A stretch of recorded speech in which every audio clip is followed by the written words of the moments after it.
네, 총선 격전지 후보들을 만나보는 시간입니다. 오늘의 두 번째 총선 시그널이죠. 서울 동작을 민주당 후보인 유사명 전 경찰총경 모셨습니다. 어서 오세요. 안녕하세요. 예, 유삼영입니다. 네, 저희 이거 점퍼를 입고 오신 분은 처음이셔가지고 상당히 눈길이 가는데 파란색이 좀 잘 어울리시네요. 제가 드레스 코드를 몰랐어. 예. 양복이냐 하니까 네, 그러고 선거 운동복을 입고 왔다가 다시 아, 바꿨습니다. 네네, 괜찮습니다. 보기 좋으신 것 같아요. 사실 좀 낯설다고 생각하시는 분들도 있을 것 같습니다. 뭐 경찰 하시다가 입문한 지 얼마 안 되셨으니까요. 간단한 자기소개를 좀 부탁드려도 될까요? 예, 저는 이 경찰관 생활만 35년을 했고 예, 경찰서장 재직 중에 윤석열 정부가 이제 취임 초에 경찰의 인사권을 장악하는 경찰국을 설치하는 경찰국 반대를 위한 전국 경찰서장 회의를 주도를 했고 예, 그 때문에 징계를 받았습니다. 그리고 이어지는 보복 인사로 경찰의 자존감을 지키고자 사직을 하고 있던 차에 민주당의 인재 영입 제안을 받아서 정치에 입문하게 되었습니다. 예. 지금 유세명 후보께서 이제 계속 강행군으로 선거 활동하고 계시는 와중에 목이 좀 잠기신 거는 죄송하게 좀 생각합니다. 양해를 좀 부탁드리겠습니다. 일단 당에서 전략공천으로 서울 동작을의 예비 후보가 되셨는데요. 그 전에 뭐 다른 지역구도 여러 군데에서 좀 이름이 오르내리셨던 걸로 아는데 그 결정되시고 좀 선거운동 시작해 보니까 어떠세요? 좀 할만하십니까?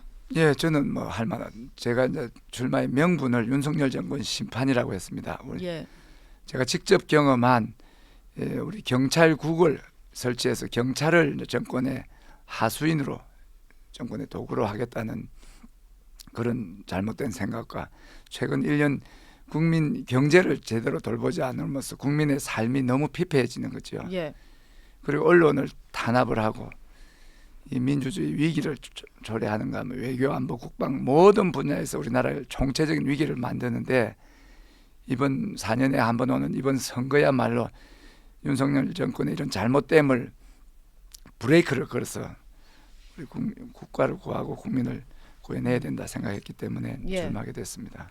어제 이재명 대표가 일정에는 없었는데 깜짝 방문을 했더라고요. 동작을에 같이 좀 지역구민 다니면서 만나셨는데 대표 오니까 분위기가 좀 더 좋아지던가요? 어떤가요? 예. 확 사는 것 같습니다. 아, 제가 작은 불씨를 이제 피우고 있었죠. 제가 이제 공천이 좀 늦어지고 선거 본부를 꾸린다고 이제 시간이 좀 적어서 작은 불씨로 이제 불씨를 키워나가고 있던 차에 이재명 대표께서 불씨를 확 살려주셨습니다. 주민들의 반응은 폭발적이었고 예. 덕분에 제 지역 내 인지도도 올라갔습니다. 그 오늘 또 가시더라고요. 이재명 대표가. 그건 원래 예정이었습니다. 근데 동작을에 어제도 깜짝 방문하시고 오늘도 가시고 이렇게 좀 공을 들이는 이유가 있을까요? 민주당에서? 예, 어제의 의미는 선거대책위원회가 꾸려지고 첫 방문이었고 예. 그래서 첫 방문이라는 상징성과 또 연이틀 온다는 이런 방문 그거는 아주 이례적인데 왜 그런가 하면 동작을은 역대 선거에서 스윙보트라 그랬습니다. 한쪽에 텃밭이거나 한쪽에 험지가 아니고 항상 이쪽 저쪽이 번갈아 가면서 어느 당이 될지 모르는 그런 스윙보트고 전체 서울 선거의 바로미터죠. 예. 동작에서 막으면 이제 민주당이 압승을 하고 동작이 뚫려버리면 이제 강북까지 힘이 올라갈 수 있기 때문에 동작은 이제 전략적 요충지다. 반드시 지켜야 된다. 그렇습니다. 뭐 이재명 대표랑 어제 같이 식사도 하셨던데 유세 마치시고요. 어떤 조언을 좀 해주시던가요? 제가 지금 선거에 익숙하지 않기 때문에 예. 유세하는 방법, 인사드리는 방법, 그 주민들의 마음을 사로잡는 방법 이런 걸 아주 디테일하게 설명을 잘 해주셨고 예. 또 지금 이 여론조사라든지 이게 앞으로 어떻게 진행될 것이다 하는 것에 대한 예측도 해주셨습니다. 알겠습니다. 동작을의 어떤 여론조사들이 속속 발표가 되고 있어서 저희가 두 가지 여론조사 결과를 한번 준비를 해봤는데 일단 맞상대가 나경원 전 의원으로 상당히 이름값이 있는 중량감 있는 인사입니다. 이 지역에서 의원도 지냈고 어제 발표된 여론조사부터 일단 소개를 해드리면요. 이게 나경원 후보가 50%고 류사명 후보가 37%로 나와서 여기는 오차 범위 밖에서 나경원 후보가 앞서는 걸로 나타났고요. 그리고 오늘 오전에 보니까 또 하나 조사가 더 나왔는데 이거는 47.1%대 41.4%로 나타났더라고요. 보면 약간 격차가 나는 것 같이 보이기도 하고 조금 좁혀지는 것 같이 보이기도 하고 여론조사 결과가 조금씩 이제 차이는 있는데 실제로 느끼시는 분위기는 어떠신 건가요? 제가 그래서 냉탕 온탕을 오고 가고 있습니다. 예. 요새 현장을 가서 이 지역 주민들의 여론 아니면 음식점이나 식당이나 상가를 방문해 보면 열광하는 그런 분위기도 좀 있고 이래서 좀 자신감이 생기는데 또 여론조사를 보면 또 그게 아닌 것 같고 해서 예. 기분이 좋았다 안 좋았다 하는데 네. 그러니까 제가 이 여론조사들이 보면 제가 선거운동을 얼마 하지 않은 시기에 제가 알려지지 않은 시기에 저는 시작점에 지지율이고 상대 후보는 거의 42.195 중에 한 40kg를 뛰어온 분이에요. 4년 예. 동안 텃밭을 잘 가꾸신 분이기 때문에 그분의 성적표는 거의 다 뛴 상태, 최선을 다하고 거의 목표를 앞둔 상태의 지지율이고 저는 이제 출발선상에 있는 지지율이고 인지율이기 때문에 이게 시간이 갈수록 그러니까 어제가 다르고 오늘이 다른 거 내일이 또 다를 거라고 생각을 합니다. 예, 이제 출발선이니까 안 그래도 그래서인지 나경원 후보 같은 경우는 류사명 후보에 대해서 새로 오신 분이 이제 너무 연고가 없다 보니까 동작 지역의 민주당원들도 좀 섭섭해한다 이런 분위기를 전했거든요. 이 말에 대해서는 좀 어떻게 네, 들으셨어요? 두 가지로 말씀드리겠습니다. 연고가 없다. 예, 이 말씀을 드리면 연고가 있으려면 그 지역에 꾸준히 그 지역에 충성하고 그 지역을 위해서 노력해야 되는데 그렇게 말씀하신 분은 원래 중구가 지역구였다가 중구에서 좀 안 되니까 동작 얼구로 왔어요. 예. 동작 얼구에서 또 출마를 했다가 두 번 하시고 출마를 했다가 떨어지니까 다시 용산으로 가셨어요. 용산 지역구로 가신 적은 없는데. 용산에 이사를 하셨어요. 예, 그러다가 선거를 앞두고 다시 이제 동작을로 오신 거죠. 네. 그러니까 왔다 갔다 하는 분이 연고감이 있다고 주장을 하실지는 연고감 주장하시려면 그런 액션들이 없어야 된단 말이에요. 근데 저는 어제도 그런 말씀을 류사명 후보가 하셨던 것 같은데 나경원 후보의 어떤 그 지역구 이동 문제는 조금 더 확인을 해야 되는 문제니까 지역구 이동이 아니고 이사를 예, 하셨다는 거죠. 거주하는 곳에 대한 거주하는 말씀을 곳, 하시는 예. 것이죠. 예. 국회의원이 이제 거주지를 옮긴다는 것은 예. 그 의사 표시가 있는 거죠. 그것도 일단은 거주지를 옮기신 걸 좀 확인을 해봐야 되니까 그 부분은 저희가 그 한번 부분에 알아보겠습니다. 대해서는 방송에 출연하셨습니다. 용산에 예. 있는 집에 예. 그 무슨 방송에 출연을 하셔가지고 자기 집 본인 집을 소개를 하셨어요. TV 프로그램에 뭐 용산 집을 소개하신 적이 있으셨나 나경원 보네요. 후보도 예. 하셨고 박영선 후보도 그 다음 주에 하셨고 해갖고 그거는 공개된 이야기입니다. 예. 아무튼 뭐 이제부터 시작하는 출발선에 서 있고 나경원 후보도 동작에서 뭐 나고 자란 분은 아니다 뭐 이런 정도로 제가 나고 자란 분이지만 옮겼죠. 예, 옮긴 분이다. 어쨌든 그 지역에서 재선을 하셨다 보니까요. 물론 당의 요청을 받고 지역구로 동작을로 한번 옮기셨고 거기서 이제 한 번 더 총선을 승리를 하셔서 지역에서는 오래된 정치인이라고 할 수 있는데 아무래도 아까 말씀하셨지만 이미 좀 기존의 텃밭을 갖고 오신 분이고 얼굴이 알려진 정치인이고 상대적으로 신인이시잖아요. 예. 좀 상대를 하려면 어떤 전략이 좀 있어야 될 것 같은데 뭐 필승 카드 이런 거 있으세요?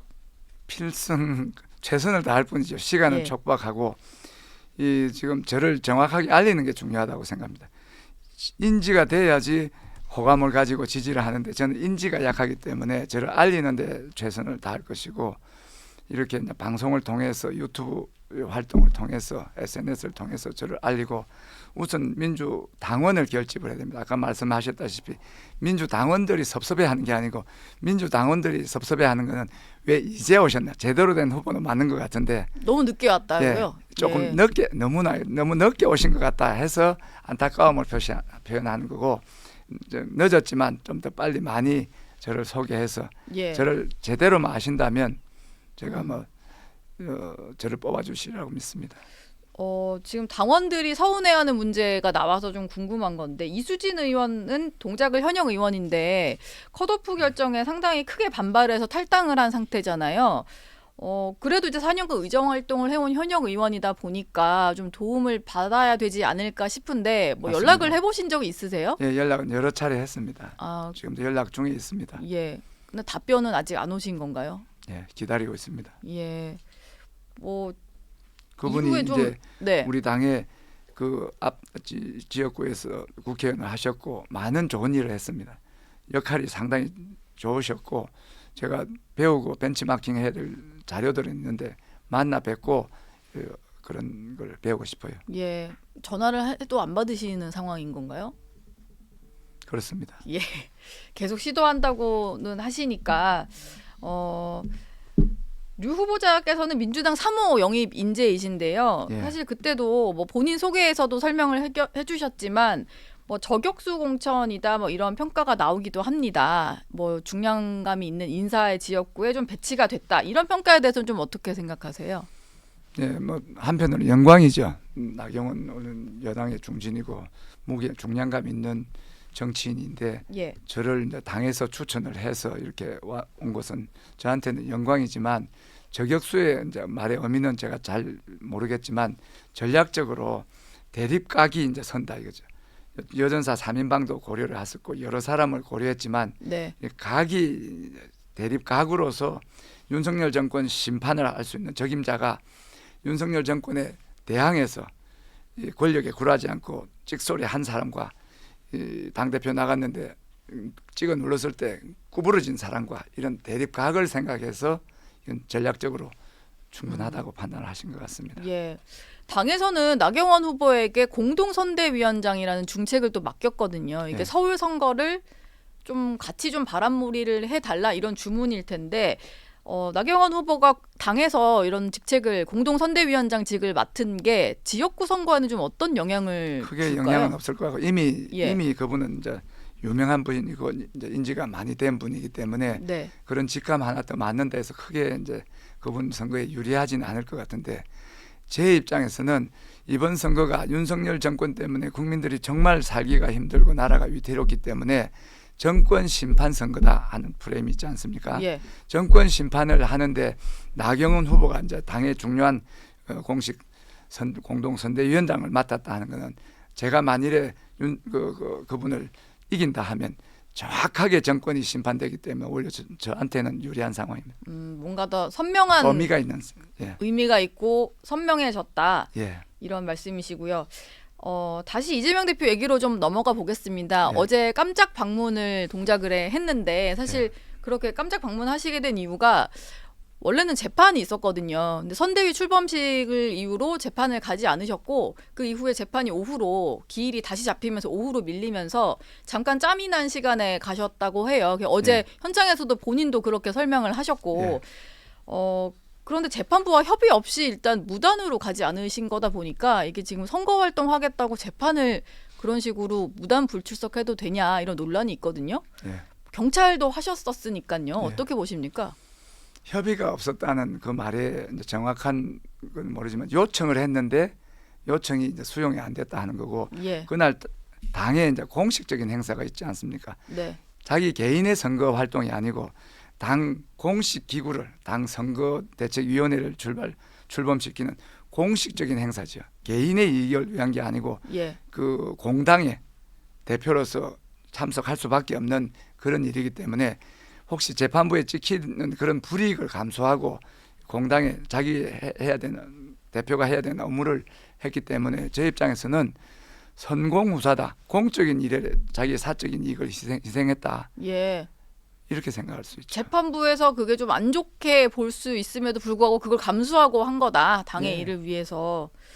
그런데 예. 이게 자꾸 반복이 되다 보니까 그러니까 이재명 대표는 사법 리스크 때문에 선거를 지휘할 수 있는 상황이 아니지 않았냐라는 말들이 계속 나오고 있는 거거든요. 예, 예. 무리해서 자꾸 재판도 못 가고 뭔가 다른 일을 해야 된다면 이건 대표의 사법 리스크가 드러나는 상황이다라는 말들을 하는데 이 부분에 대해서는 좀 동감을 하세요? 사법 리스크라는 말은 이재명 대표가 왜 재판을 받게 됐느냐.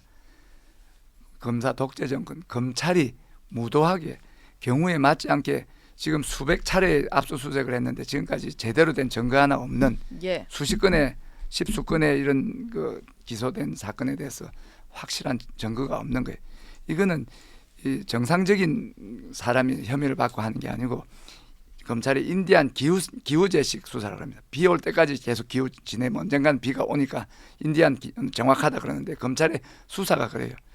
계속해서 모든 사항을 이렇게 수사를 하고 압수수색 하다 보면 뭔가 하나 얻어 걸린다. 그러면 이 나쁜 놈 아니냐. 우리 수사는 잘 된 거다. 예. 이런 수사를 통해서 국정을 농단하는 거예요. 저는 사법 리스크의 원인은 검찰의 수사 농단입니다. 수사권이 견제받지 않는 수사권으로 우리 국정을 뒤흔드는 겁니다. 마음에 안 드는 장관이 있다, 법무장관이 있다 하면 그 가족을 샅샅이 다 뒤져서 수사를 해서 낙마를 시키고 예. 야당 대표가 있다 하면 그분의 주변까지 샅샅이 수사를 하고 압수수색을 해서 혐의가 나올 때까지 수사를 하는 거예요. 그래서 그 사람 악마화 시키는 거예요. 여러 가지 혐의를 만들어서 그중에 하나라도 맞으면 그 사람 나쁜 사람일 거다. 거의 대부분의 혐의가 밝혀지지 않고 증거도 없는 상태에서 이렇게 하는 거는 본인은 희생자지. 예. 검찰의 농간에 희생된 겁니다. 지금 사실 이재명 대표 주변 인물들의 수사에서는 상당수 뭐 유죄도 나오고 해서 이재명 대표에 대해서도 이제 판단만 남았다는 생각이 하시는 국민도 꽤 많은데 그렇게 민주당 하게 만드는 분들 거예요. 예. 그런 이미지를 만드는 거예요. 민주당 분들 얘기 들어보면 다 이게 검찰의 어떤 무리한 수사로 이루어진 거다라고 얘기를 하시니까 여기서도 좀 괴리가 있는 것 같아요. 사실의 판단은 우리 증거에 의한다 했습니다.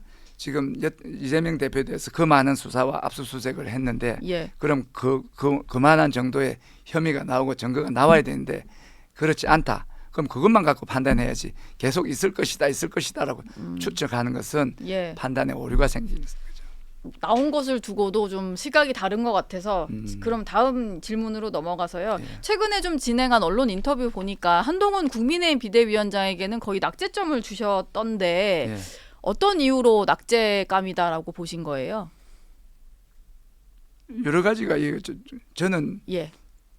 최근에 이제 한 사례를 들면 우리 민주당은 뭐 공천으로 시끄럽고 국민의힘은 뭐 조용한 공천이다 해서 잘못을 이렇게 가리는데 예. 민주당은 국민이 바라는 물갈이를 위해서 혁신 공천을 했고 야당의 공천이기 때문에 시끄러운 소지가 있고 국민의힘은 공천을 어떻게 했느냐 하면 이제 김건희 그 특검 표결 전에는 조용한 공천을 했습니다. 예. 그래서 쉬운 것부터 먼저 풀고 텃밭에 대한 공천은 안 하고 그래서 쉬운 공천에서 의원들의 마음을 잡고 이 특검 표결이 끝나고 난 뒤부터는 이제 텃밭에 이제 학살 공천이 되는 거죠. 그런 와중에서 이제 뭐 분신을 하겠다는 이런 사람도 있고 해서 시끄러운데도 보도가 좀 적게 될 뿐이고 그 김건희 방탄 그래서 뭐라는가 하면 건생구팽 이런 예. 말이 있어요. 김건희 방탄을 위해서 이제 의원들을 이렇게 안 자르고 있다가 끝나고 나니까 자른다는 것을 그렇게 표현한 거예요. 그 말씀을 들으니까 좀 생각이 나는데 반대로 민주당에서는 이재명 대표 체포동의안을 좀 가결표 찍었던 분들 이런 분들이 줄줄이 경선에서도 패하고 컷오프되고 이러다 보니까 그 유명한 말인 비명 행사가 나온 거잖아요. 예. 솔직히 박광원 원내대표를 지낸 박광원 의원마저도 컷오프가 되고 박용진 의원 마찬가지고 그러다 보니까 얘기가 나오는 것 같은데 사실 보도량이 적었다는 지적에 대해서는 뭐 언론들이 어느 정도로 수긍할지는 모르겠어요. 민주당에는 워낙 좀 케이스가 많고 현역 의원들이 비명들이 특히 그렇게 그 공천에서 밀려나는 게 많았다 보니까 나오는 얘기인데 이거에 대해서는 좀 어떻게 설명하시겠어요? 저는 잘 모르지만 이렇게 들은 바에 의하면 이 공천과 경선의 룰은 선거 1년 전에 이미 정해진 룰이고 예. 그게 평가가 이제 있는데 그 평가가 이제 그 이재명 대표 관련한 표결이 있은 이후에 이제 평가가 있었는데 그 평가를 한 사람이 동료 의원이라든지 평가 동료 의원, 당직자, 당원들의 평가에 이제 그게 반영이 됐겠죠. 예. 그 반영을 의도한 건 아니고 시스템대로 하는데 평가 시기가 정해진 시기가 그 시기하고 일치하는 거지. 지도부가 어떻게 그걸 결정하고 조작한 의도적으로 건 하진 않았을 것이다. 이렇게 알고 있습니다. 예. 하지만 자연스럽게 그게 좀 반영이 됐을 수는 있겠네요. 그때 뭐 가결된 것을 두고도 당에서 뭐 해당 행위로 징계해야 된다 뭐 이런 말까지 있었으니까. 그러니까요. 이재명 대표에게는 몇 점 주실지도 좀 궁금한데요. 최우수를 주고 싶습니다. 최우수요? 예. 100점입니까? 100점 100점에서 흠이 없는 건 아니겠지만 예. 100점은 좀 심하고 최우수점을 주겠다 이런 생각. 예. 아, 최우수점을 주시겠다. 음. 그건 어떤 이유로 그런 그러니까 이런 검찰의 수사 농단을 굳굳이 결정내고 국민에 반한 혁신 공천을 하고 이 흔들리는 그 이런 민주당을 잘 이끌어 가신다 예. 이런 생각을 하죠. 알겠습니다. 마지막 질문 하나 드릴게요. 이번에 당선이 만약에 되신다면 국회에서 가장 먼저 좀 하시고 싶은 정책이랄까? 이루고 싶으신 목표가 예. 있으실까요? 있습니다. 저는 이렇게 경찰의 정치적 중립이 우리나라의 근간이다, 민주주의의 근간이다. 이래서 경찰의 정치적인 중립을 지키기 위해서 경찰국에 반대하는 경찰서장이 회의를 했는데 결국 밀어붙여서 힘없이 이제 된 상황이고, 제가 정치를 하겠다 하고 정치를 들어온 이유가 잘못된 정치가 경찰을 망친다. 이 국가를 위태롭게 하고 국민을 불안하게 한다. 잘못된 그 중에 대표적인 게 이 경찰국이기 때문에 예. 경찰국을 사실상 폐지하는, 그래서 경찰을 행정안전부 경찰국에서 인사를 하지 않고 국가경찰위원회라고 지금 있는데 네. 그게 격이 낮고 정치적으로 중립이 안 돼 있기 때문에 격상을 시켜서 뭐 총리 수준의 그 행정기관으로 만들고 행정위원회를 만들고 거기서 정치적으로 중립, 여야가 이렇게 밸런스를 갖춘 그런 위원으로 구성돼서 거기서 경찰을 감독해야 됩니다. 정권에 경찰을 맡겨 놓으면 경찰이 정권의 하수인이 돼서 정말 많은 민주 시민을 괴롭혔기 때문에 네. 이런 경찰국 시스템을 통해서 정권에서 통제하는 시스템 말고 정치적으로 중립된 위원회에서 이제 힘을 가지고 경찰을 통제하고 인사 발령을 할 수 있게 예. 그렇게 하면 좋겠습니다. 그 법안을 만들려고 생각하고 있습니다. 만들려고 정치를 결심하게 되신 이유를 들어가셔서 실천하시겠다 이런 맞습니다. 말씀이셨습니다. 네, 지금까지 서울 동작을 민주당 후보인 유사명 전 총경과 얘기 나눴습니다. 고맙습니다. 감사합니다. 열심히 하겠습니다.